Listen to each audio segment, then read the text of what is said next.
This is the receiving bell. The receiving bell has 3 buttons: volume button, forward, backward buttons.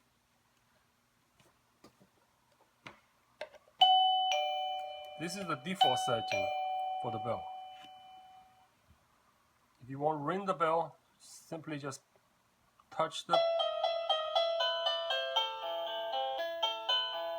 push button, it will ring. If you don't like this tone, you can either press the forward or backward button to select your favorite tone.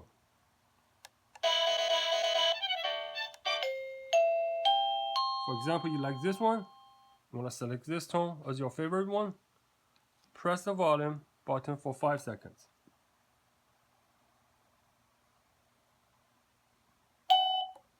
Until you hear the beep, you press the push button one more time. Now, this is your setting. This is the new tone for your pushing bell. That's it. Thank you for watching.